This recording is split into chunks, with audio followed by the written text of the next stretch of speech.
Como esta hora es muy mala y me lo dan a entender a veces, no todos los días, pero algunas veces las caras de ustedes, que la hora esta es mala, pues vamos a tener una plática con la que yo creo que lo vamos a pasar muy bien, porque va a ser como una película, que es lo que yo veo que mantiene viva la atención de los oyentes. Y como todas las películas, no es necesario creerse todo lo que sale en ellas. Por ejemplo, se lleva al cine una biografía, bueno, si hay mucha fidelidad histórica, no se añade ni se quita, pero a veces literariamente se permiten ciertas licencias, se adorna, Es que yo lo vi en la película. Bueno, en la película no tienes que creerte todo lo que salió, pero te ayuda a entender un poco cómo fue. Y en este sentido vamos a ver una película. Por cierto, hoy he leído con mucha ilusión que lo viene anunciando hace tanto tiempo, pero parece que ahora es de verdad, que en el año 27, o sea, dentro de 2, va a aparecer en una doble entrega, o sea que será larga, la película de Mel Gibson sobre la resurrección. El mismo de la Pasión, la película de la Pasión, pero que esa salió en el 2004, me parece, porque era donde estaba yo en Roma estudiando el segundo año, o sea que... Y enseguida anunciaron una de la resurrección. Pero Mel Gibson, como está un poco loco, pues no se sabe nunca por dónde va a salir, pero es un tipazo muy, muy original y muy sugerente. Ha sido un gran actor y supongo que lo seguirá siendo, pero sobre todo es un gran director. Él es tradicionalista demasiado a ultranza, por lo visto. No va más que a misa cuando es tradición. En fin, un poquito así. Es muy original. Pero un hombre de mucha fe. En la película de la Pasión lo que hizo fue en realidad una apología católica de la Eucaristía contra la idea luterana del banquete, porque en esa película hay un permanente flashback, que se dice, muy mal dicho por nosotros en inglés, barbarismo, que en español griego es... Yo tuve la curiosidad de buscarlo, cómo se decía eso en español, porque no me gustan los palabras, y por ahí el flashback, analepsis y prolepsis. O sea que cuando te está poniendo la película las imágenes de lo presente, o te está retrotrayendo al pasado, o te está proyectando al futuro. Entonces esto hace Gibson en esa película, porque está superponiendo toda la película con la Pasión, escenas de la última cena, para que se vea que es lo mismo, que el banquete es sacrificial. Por ejemplo, pues al ser alzado Cristo en la cruz, enseguida te pone una toma, una escena de Cristo levantando el pan, así mostrándolo a los apóstoles, que te hace también ver al sacerdote alzando la hostia en la Santa Misa. Bueno, pues ahora Gibson va a hacer una película que, como digo, será larga, porque claro, la resurrección, primero las 10 apariciones, que solemos reducirlas a 10 del resucitado, que seguramente fueron más. Y luego, si se mete ya en los hechos de los apóstoles, el nacimiento de la Iglesia, pues será una película fantástica, porque es un grande del cine este hombre, sin ayudas, porque como es tradicionalista y está en contra del nuevo orden mundial, de la Agenda 2030, del abortismo, del homosexualismo y de todo esto, pues le tienen la guerra declarada y no le ayuda nada. Ahora, no sé, con el pelo verde, como yo le digo al de Estados Unidos, al Trump, pues no sé, se encontrará un poco más apoyo, pero en fin, la cosa que tiene prevista cuando se anuncia una película para el 2027 es que la tiene prácticamente ya hilvanada. No sé, tampoco han hablado de los autores. Bueno, Pues Mel Gibson, para la película de La Pasión, se sirve como de guión, por supuesto, del Evangelio, supuestísimo del Evangelio, pero va introduciendo muchos detalles, porque, por ejemplo, el Evangelio, pues a Jesús le prenden en Getsemaní, y ya no sabemos cómo llega hasta la casa de Anás y Caifás, de los sumos sacerdotes. Entonces, Gibson presenta una escena que le van llevando a empujones con cadenas, y una de las veces atraviesan como un puentecillo sobre un riachuelo y se da un tropezón nuestro Señor, se le traban los pies como los llevaba también, arrojados con cadenas, los propios tobillos, total, que se trastabilla al pobre y se cae por el puentecito y se queda colgando de las cadenas. Un detalle, ¿no? Y así podríamos decir muchos, que no salen en el Evangelio. Cuando después de la flagelación se queda allí, que es espantosa esa escena, ¿no? Supongo que la han visto. Yo no, la vi la primera vez cuando salió en Roma, me invitaron a verla in anteprima, que se llama en Italia, se dice en Italia, estreno antes del estreno oficial. Entonces la que yo vi, fíjense si era estreno, que era en el centro grande de estudios que tenían los legionarios ya al fin, saliendo de Roma, ya fuera de Vía Aurelia, en Vía Aldo degli Aldobrandeschi, fuera ya, pues un centro inmenso, estaban allí más de 500 estudiantes, ahora pocos porque han perdido muchas vocaciones. Total, que tenía uno de los padres de aquello amistad con el Gibson y le dio la película y me llamaron a mí solo con ellos a verla. Y la vi. Y cuando ya luego la vi, el estreno, que no la he visto más veces porque no he sido capaz, porque no sé los pañuelos que he empapado cada vez que la he visto, pues ya no era, ya había Gibson quitado cosas o puesto. Había puesto cosas o quitado pequeños, pero yo las recordaba.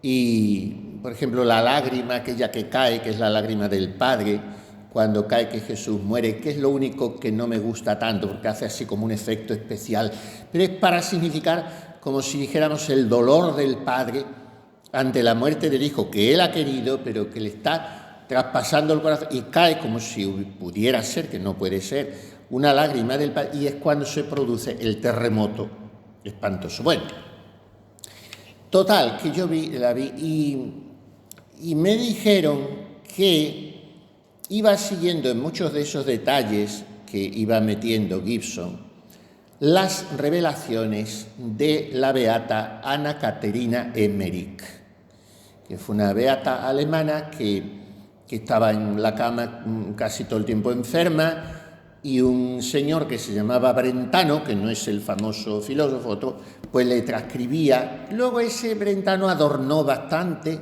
pero en fin, ahí están sus revelaciones. Y yo no, como ya lo he dicho 100 veces, no soy amigo de revelaciones ni de cosas, pero cuando están avaladas por la Iglesia porque ha canonizado al vidente, como este es el caso, porque yo asistí en Roma a la beatificación de Anna Caterina Emmerich por el Papa Benedicto XVI.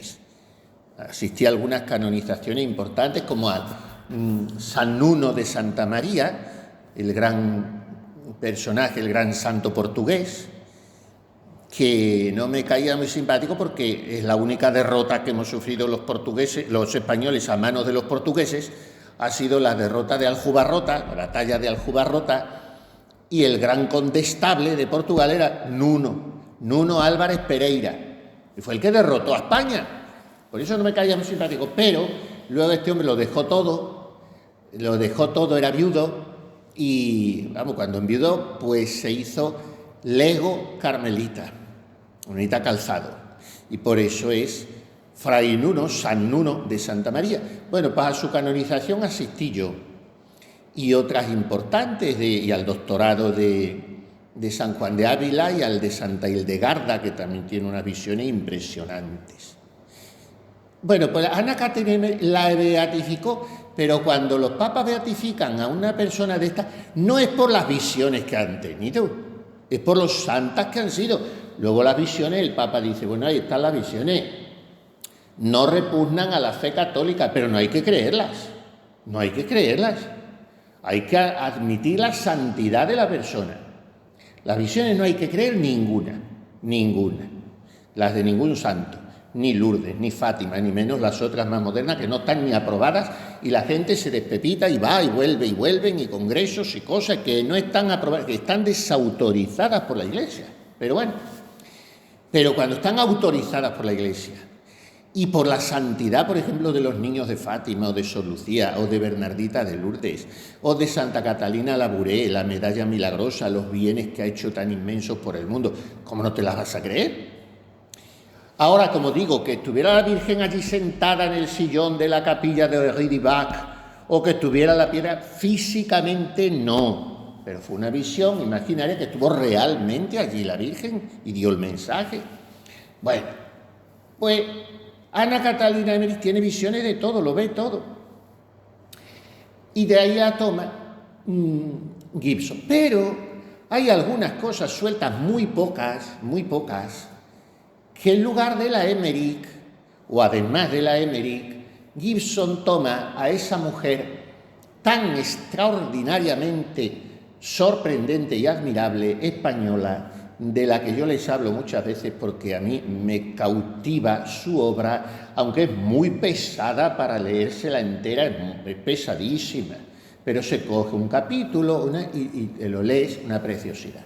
La mística ciudad de Dios, de la venerable Madre Sor María de Jesús de Ágreda. Ágreda, un pueblo de Soria. No se ha dejado de editar esa obra. Alguien de ustedes me preguntaba, ¿está editada? Yo se la regalaré, porque yo tengo varias ediciones de diversos años y le regalaré una de ellas, unos tomos grandes. La mejor para mi gusto es la que salió, me parece, del año 70, con papel Biblia, un libro muy bonito, con papel Biblia muy bien editado, introducido y anotado por, me parece, que un franciscano, porque esta era concepcionista franciscana, la Ágreda, y ese libro en el año 70, y lo pone ahí, lo dice el franciscano, la introducción, está sufragada esa edición por Franco, y Franco no pagaba nada que estuviera mal, por lo que nos dejó los pantanos, nos dejó la seguridad social, nos dejó millones de viviendas en España, todo en lo que Franco empleó el dinero era muy bueno, todo era bueno, y estamos viviendo de eso. Después los que han venido han robado lo que él hizo y lo han destrozado. Pero fíjese, el Valle de los Caídos, fíjese, en lo que Franco invertía el dinero, es como lo que invertía las fuerzas o la política, todo era muy bueno para levantar España y para mantener la fe y apoyar a la Iglesia. Luego al final la Iglesia ya no la apoyó tanto a él. Pero bueno, esa obra la sufragó él. Bueno, pues de la mística ciudad de Dios, que me estoy alargando muchísimo la introducción, por ejemplo, hay una escena. Cuando a Jesús le clavan en la cruz y entonces una vez que está acostado en la cruz clavado, dan la vuelta a la cruz para remachar los clavos por detrás de la cruz.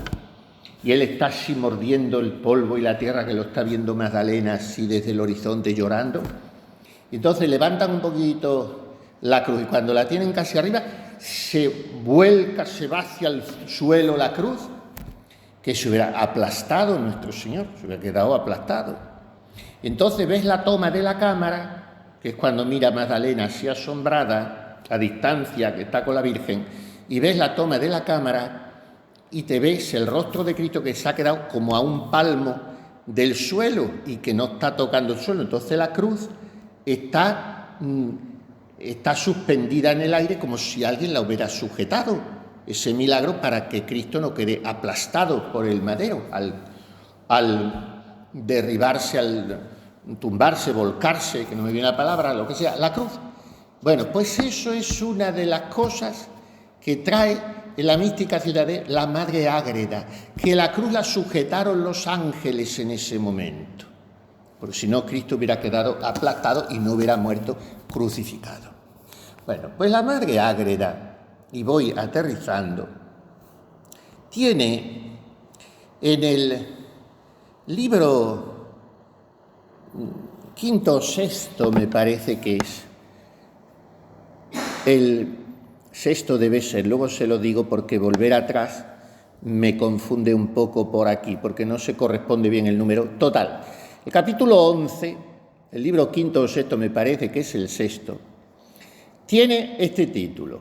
Los títulos ya de por sí tienes que comer antes de leer cada título, porque como digo, la obra es larga y pesada. Celebra Cristo nuestro Salvador la cena sacramental, consagrando en la Eucaristía su sagrado y verdadero cuerpo y sangre.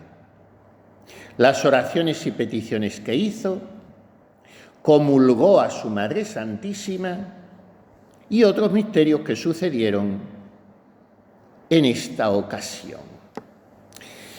Es un capítulo largo. Cada capítulo de esta obra, son muchísimos capítulos, tiene al final unos párrafos muy largos que se titula Doctrina que me dio la Reina del Cielo. Sobre lo que ha dicho en el capítulo, la Virgen le habla a la Madre Ágreda y la enseña. Bueno, pues este capítulo lo empieza ella con esta frase. Cobarde llego a tratar de este misterio de misterios de la inefable Eucaristía. Cobarde llego a tratar. Porque levantando los ojos del alma a recibir la luz divina que me encamina y gobierna en esta obra, con la inteligencia que participo de tantas maravillas y sacramentos juntos, sacramentos significa misterios, me recelo de mi pequeñez, túrbanse mis potencias, y no hallo ni puedo formar razones adecuadas para explicar lo que veo, y manifiesta mi concepto, aunque tan inferior al objeto del entendimiento. O sea, en su lenguaje barroco, redundante del siglo XVII, está diciendo, cuando se acerca uno a la Eucaristía, no se sabe más que tartamudear. Se me están revelando cosas muy grandes de ella, pero yo no voy a ser capaz de expresarlas. Esto es lo que está diciendo. Hablaré como ignorante en los términos y como inhábil en las potencias. Si no hablare con propiedad, discúlpeme mi condición y admiración, que no es fácil descender a las palabras cuando solo con afectos desea la voluntad suplir el defecto de su entender y gozar a solas de lo que ni puede manifestar ni conviene. O sea, para mí la Eucaristía es para gozarla a solas, expresarla no sé. Pero como la Virgen me lo está mandando, allá voy. Entonces empieza a describir cómo fue la cena pascual. Cristo recostado en tierra sobre una mesa o tarima que se levantaba un poco del suelo. Después, acabado el lavatorio, mandó preparar otra mesa más alta para comer. Y de aquí proceden nuestros altares. Luego el Maestro hizo una plática regaladísima a los apóstoles, con palabras penetrantes hasta el fondo del corazón, como rayos encendidos del fuego de la caridad que los abrasaba en esta dulce llama. ¿Qué plática les echó el Señor? Les encomendó la paz y la unión de la caridad. Bien, es todo muy largo, me voy saltando. Estando todos en el cenáculo, mirando lo que hacía el Señor, apareció en el cenáculo, y aquí ya empiezan cosas nuevas que no las hemos leído en el Evangelio. Apareció en el cenáculo la persona del Eterno Padre y la del Espíritu Santo, como en el río Jordán y en el Tabor. Pero esta visión solo algunos apóstoles la vieron, en especial el evangelista Juan, que siempre tuvo vista de águila penetrante. Trasladóse todo el cielo al cenáculo Y entonces Cristo oró y trae una oración preciosa de Cristo, que son los números, por si alguna vez leen la mística Ciudad de Dios, está llena de oraciones. Ahora oró María y dijo así, oró Cristo y dijo así, y trae constantemente oraciones larguísimas y preciosas.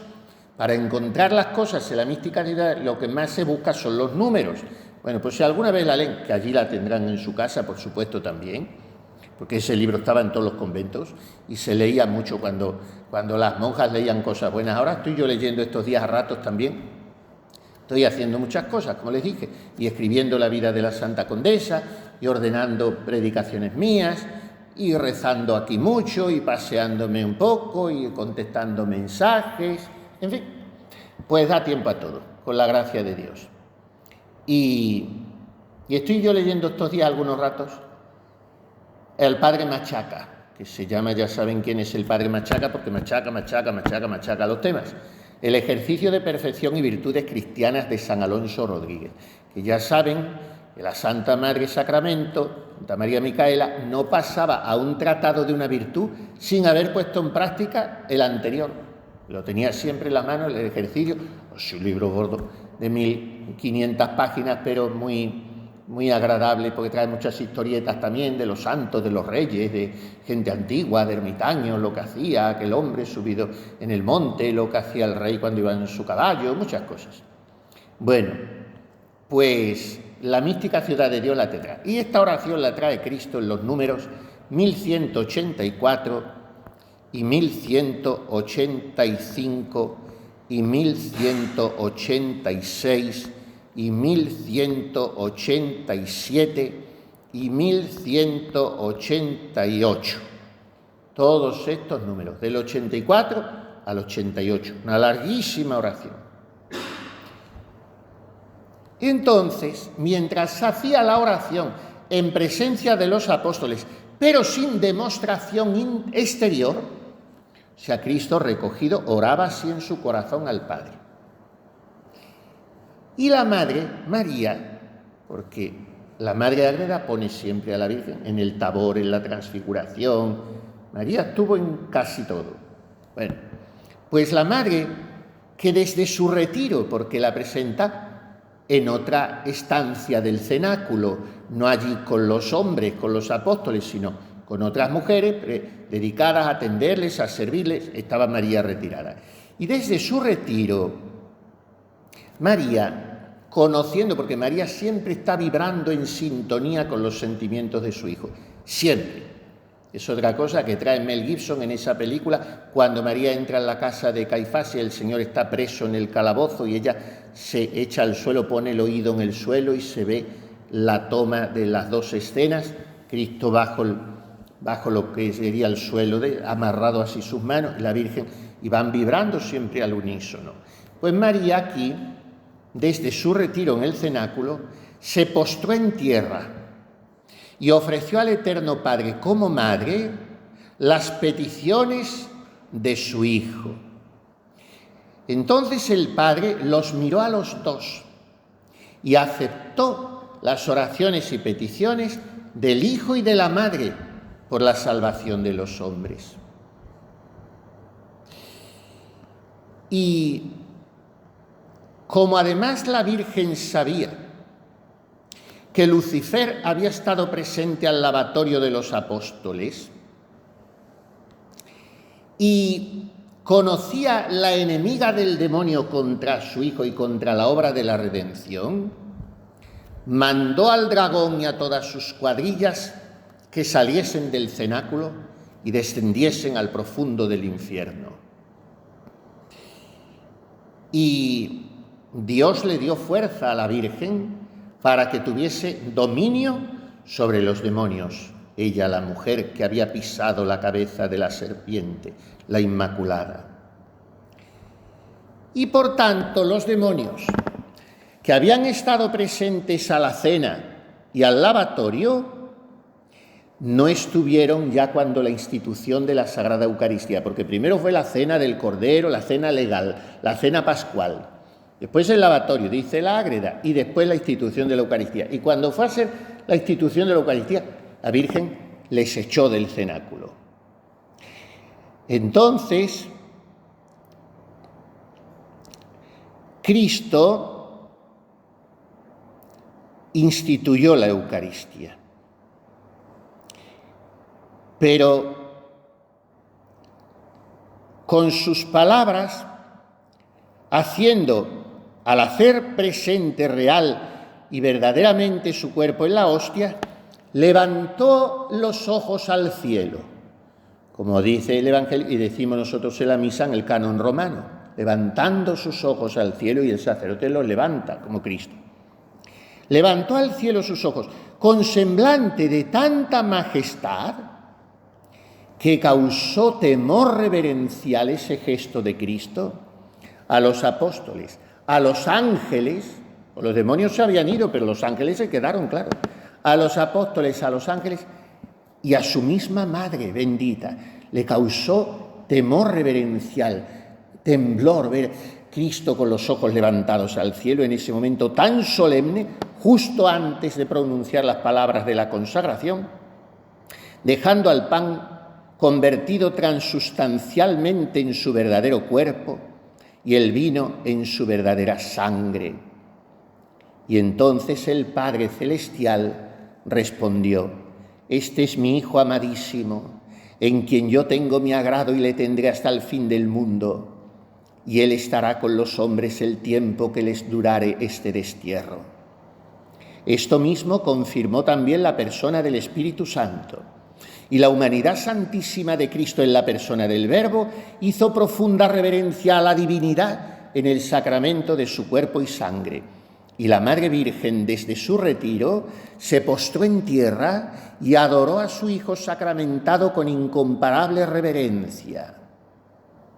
La Virgen era un retiro, pero era una puertita, era un ángulo donde le estaba viendo, como le había visto alzar los ojos, le estaba viendo y oyendo allí físicamente, pues como si fuera allí en el rincón de la capilla esta. Y entonces se postró en tierra, adorando a su Hijo sacramentado. Luego le adoraron los ángeles de su custodia, de la custodia de la Virgen, que dice siempre la Madre Ágreda muchas veces que la Virgen tenía 10.000 ángeles para su custodia, 10.000 ángeles. Y luego le adoraron todos los ángeles del cielo, y Enoc y Elías en su nombre y en el de los antiguos patriarcas y profetas. Todos los apóstoles y discípulos que tuvieron fe de este misterio, excepto el traidor Judas Iscariotes, le adoraron con la Virgen con profunda humildad y veneración, cada uno según su disposición. Luego nuestro gran sacerdote Cristo levantó en alto su mismo cuerpo y sangre consagrados para que de nuevo le adorasen todos los que asistían a esta misa nueva. Y en esta elevación fue más ilustrada que nadie su purísima Madre y después San Juan Evangelista. ¿En qué sentido fue más ilustrada que nadie María Santísima? Para conocer por especial modo cómo en las especies del pan estaba el sagrado cuerpo y en las del vino la sangre, y en entrambas todo Cristo, vivo y verdadero, por la unión inseparable de su alma santísima y su cuerpo y sangre. Y cómo estaba la divinidad, y en la persona del Verbo, la del Padre y del Espíritu Santo. Y por estas uniones y existencias, inseparables concomitancias, quedaban en la Eucaristía todas tres personas con la perfecta humanidad de Cristo, Señor nuestro. Esto conoció con más alteza la Divina Señora y los demás en sus grados. O sea, los apóstoles se enteraron mucho menos que la Virgen. También lo captaron, pero la que fue iluminada por el Espíritu Santo inmensamente, muy por encima de Santo Tomás de Aquino o de los padres del Concilio de Trento cuando explican la Eucaristía. Todo lo entendió de un golpe la Santísima Virgen en el cenáculo.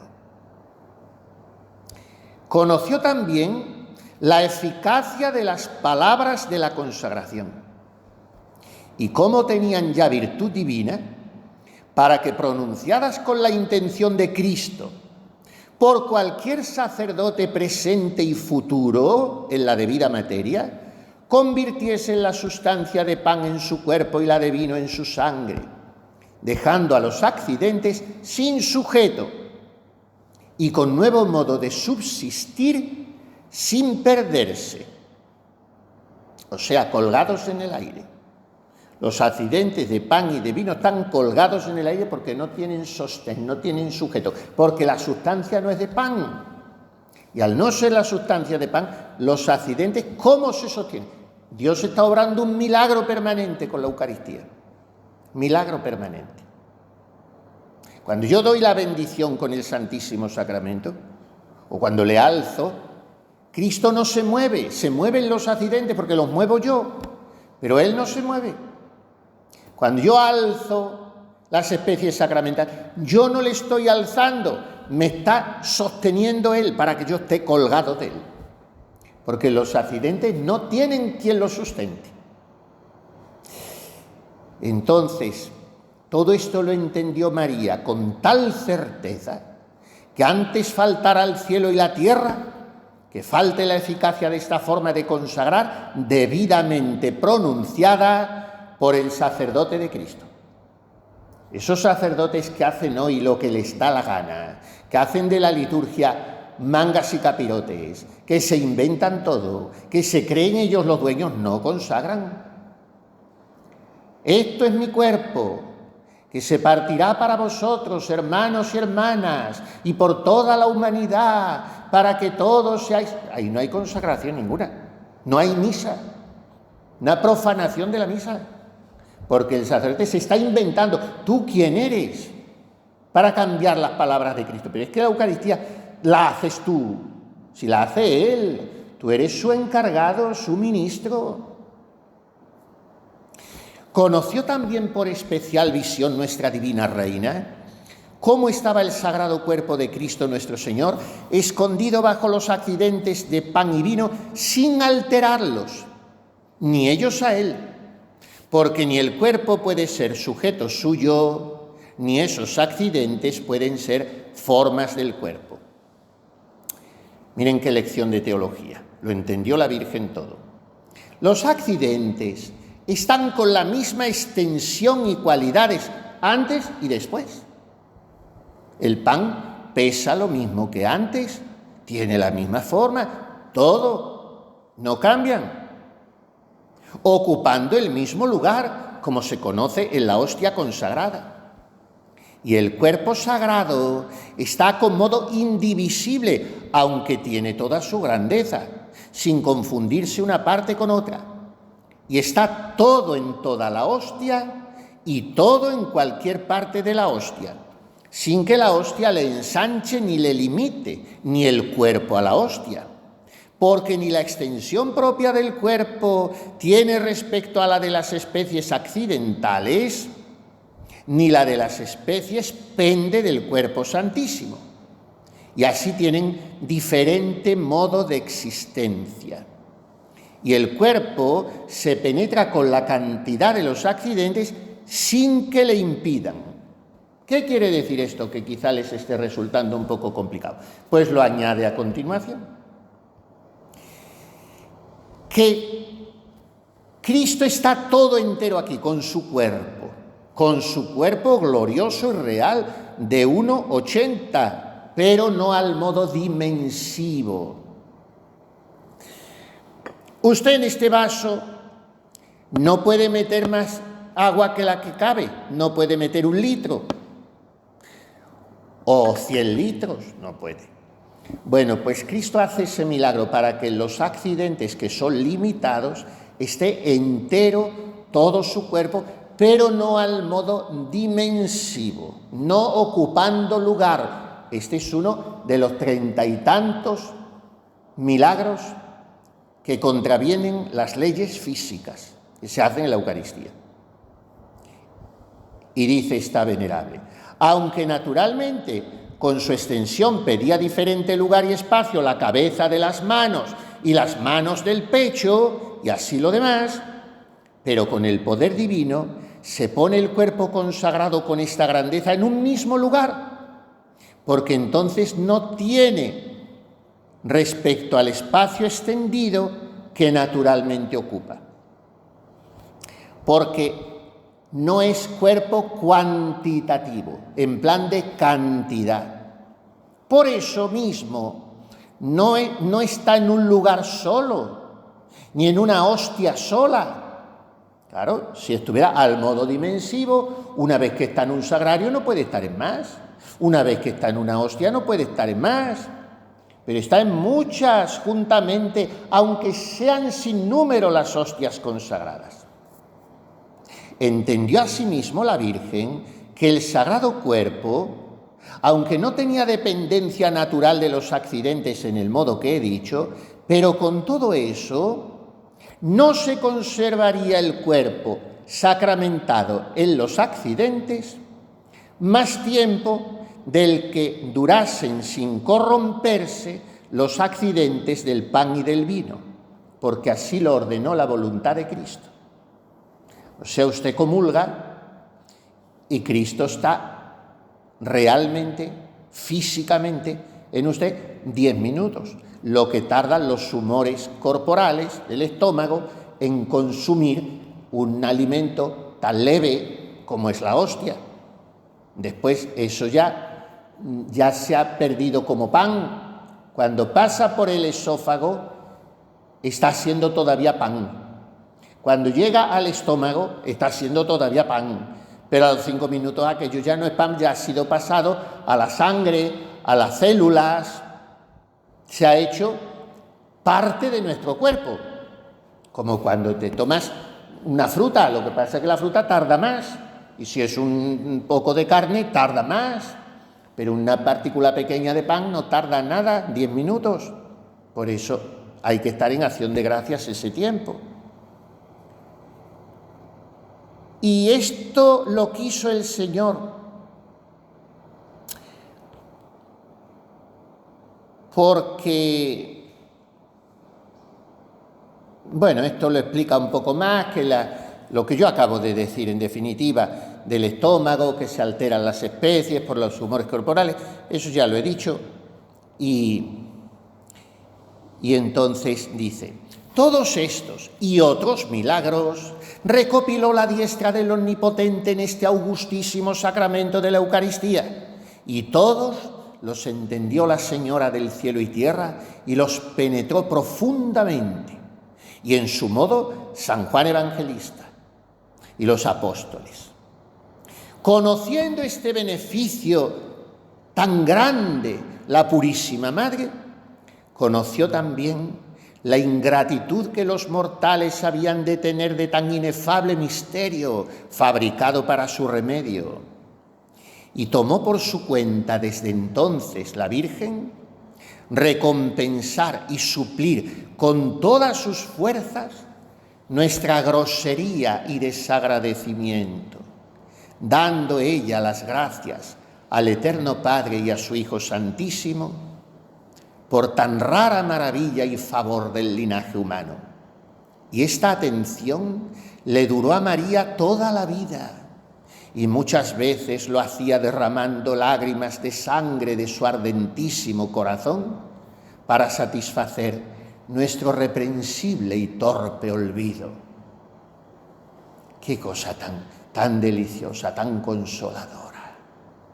Vamos a hacer una hora santa, vamos a pasarnos una noche en adoración, en reparación y desagravio, en expiación por las ofensas que se cometen contra la Eucaristía, y hoy son tantísimas. Vamos a hacer un acto especial porque en tal sitio ha habido una profanación del sagrario. Sí, hay que hacerlo, hay que reparar mucho por la Eucaristía. Las horas que están ustedes de rodillas: Señor, perdón, perdón, perdón. Dios mío, yo creo, adoro, espero, os amo. Os pido perdón por los que no creen, no adoran, no esperan, no os aman. Lo que enseñó el ángel de Fátima a los niños. Pero lo que usted y yo hacemos no es nada, somos unos pobres pecadores, pero Jesús lo acepta complacido. Pero pensemos que la Virgen lleva 2000 años llorando lágrimas de sangre para satisfacer y compensar nuestro reprensible y torpe olvido, porque María ya vio en el cenáculo la ingratitud, la grosería con que nosotros íbamos a pagarle a su Hijo el haberse quedado con nosotros hasta la consumación de los siglos. Bueno, pues después narra la Madre Ágreda cómo Cristo alzó su cuerpo, cómo lo partió con sus manos, cómo se comulgó primero a sí mismo como sumo sacerdote, como hago yo en la misa. La misa no hace falta que comulgue la gente, nadie. Esto de comulgar toda la gente en la misa es una cosa nueva. Antes ni se daba la comunión en la misa. ¿Quién hace falta que comulgue la misa? El propio sacrificador. El sacerdote ha de comer la víctima sacrificada. Entonces Cristo se comulgó a sí mismo en el cenáculo y entonces tuvo, al comulgarse, dice la Madre Ágreda, como un temblor en la parte sensitiva, manifestando dos cosas. Una, la reverencia con que se debía recibir su sagrado cuerpo. Otra, el dolor que sentía de la temeridad y audacia con que muchos de los hombres llegarían a recibir y tratar este altísimo y eminente sacramento. Al comulgarse, la Virgen vio cómo estuvo en el sagrado y divino pecho de su Hijo el mismo que se recibía.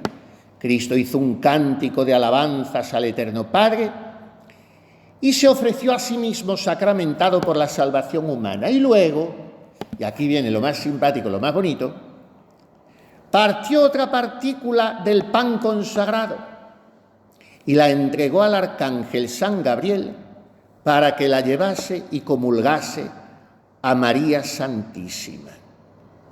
Quedaron los santos ángeles con este favor, como satisfechos y recompensados de que la dignidad sacerdotal tan excelente les tocase a los hombres y no a ellos. O sea, los ángeles decían, de manera que este sacramento tan asombroso va nuestro Señor Jesucristo y lo pone en manos de los hombres, que lo van a maltratar. No nos lo da a nosotros los ángeles, pero les dijo Cristo, atención, los ángeles quedáis todos representados en el arcángel San Gabriel. El arcángel Gabriel fue el que anunció a mi madre que yo me iba a encarnar en sus entrañas. Y ahora al arcángel Gabriel le voy a encargar yo que os represente a todos, que lleve a mi madre la Sagrada Comunión. ¿Esperaba la gran señora y reina con abundantes lágrimas el favor de la Sagrada Comunión? Cuando llegó San Gabriel con otros innumerables ángeles y de la mano del Santo Príncipe, la recibió la primera, después de su Hijo Santísimo, imitándole en la humillación, reverencia y temor santo.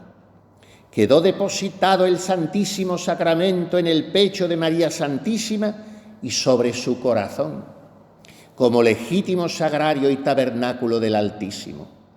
Y duró este depósito del sacramento inefable de la Eucaristía todo el tiempo que pasó desde aquella noche hasta después de la resurrección, cuando consagró San Pedro y dijo la primera misa, como diré más adelante, que también lo cuenta todo, que después de la resurrección, como surgió la Iglesia y todo.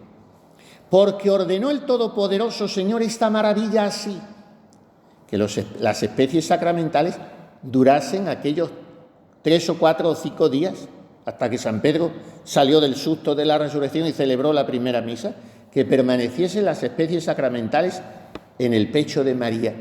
Pero vamos a ver, ¿no tuvo San Antonio María Claret esa revelación en la iglesia que yo he estado allí, de la granja de San Ildefonso? Ahora en agosto, fue un 26 o 27 de agosto, de que permanecerían en su pecho de una comunión a otra incorrupta las especies sacramentales. Tuvo esa revelación particular. ¿No le iba a suceder a María esos 3 o 4 días? Porque así se cumplía de antemano la promesa de Cristo a su Iglesia, que estaría con los hombres hasta el fin del mundo, porque después de su muerte no podía estar su humanidad santísima en la Iglesia de otro modo mientras no se consagraba su cuerpo y su sangre. Y en María Purísima estuvo depositado este maná verdadero como en arca viva, con toda la ley evangélica, como antes las figuras en el arca de Moisés. Y en todo el tiempo que pasó hasta la nueva consagración, no se consumieron ni alteraron las especies sacramentales en el pecho de esta Señora y Reina del Cielo. Dio gracias al Eterno Padre y a su Hijo Santísimo con nuevos cánticos, a imitación de lo que el Verbo Divino encarnado había hecho. Después de comulgada la divina princesa, dio nuestro Salvador el pan sacramentado a los apóstoles y les mandó que entre sí lo repartiesen y recibiesen. Y después sucedió otro milagro, y termino ya con esto, al comulgar los apóstoles, que Judas pensó lo siguiente: no voy a comulgar, lo que hacen hoy muchísimos sacrílegos, masones, satanistas que preparan misas negras. Hoy es facilísimo, con la comunión en la mano, que es una cosa que ha conseguido el demonio, pues hacen lo que les da la gana, pues se guardan la comunión en el bolsillo, se van con ella, los sacerdotes no dicen nada. Yo he visto horrores verdaderos, horrores, y los que no habré visto. Pues, ¿qué pensó Judas? Judas pensó: yo voy a fingir que comulgo, pero me voy a guardar la hostia, la comunión, para llevarla a los pontífices y fariseos y hacer mofa y decirle: mire quién es el maestro que yo he vendido, que dice que esto es su cuerpo. Y pensaba hacer sacrilegios con la Eucaristía, Judas. Y entonces tuvo una visión de esto, un entendimiento de esto, la Virgen Santísima. Encendióse toda en el celo de la gloria de su Señor como madre, como esposa y como hija, y conociendo era voluntad suya que usase en aquella ocasión de la potestad de madre y reina, mandó a sus ángeles que sacasen a Judas Iscariotes de la boca el pan y el vino consagrado y lo restituyesen a donde estaba lo demás sacramentado, porque en aquella ocasión le tocaba defender la honra de su Hijo Santísimo, para que Judas Iscariotes no le injuriase, como intentaba con aquella nueva ignominia que maquinaba. Obedecieron los ángeles, y cuando llegó a comulgar el pésimo de los vivientes Judas Iscariotes, le sacaron las especies sacramentales de la boca y, purificándolas de lo que habían recibido en aquel inmundísimo lugar, las llevaron a su primera disposición y las colocaron ocultamente entre las demás. Después recibieron estas especies los que fueron comulgando detrás de Judas según su antigüedad en el apostolado. Hizo nuestro Salvador gracias al Eterno Padre, y la Reina de los cielos continuaba en la atención, admiración de todos y en los cánticos de alabanza y magnificencia al Altísimo Señor. Bueno, llevo ya casi 50 minutos, muchísimo tiempo, más de la cuenta. Por eso voy a dejar ya para mañana, que tengamos la plática, pienso un poquito más breve, el final de este capítulo. Ya se lo he anunciado. Doctrina que me dio la Reina del Cielo. A ver qué le dice María a la Madre María de Jesús sobre la Eucaristía. Eso ya para mañana, si Dios quiere.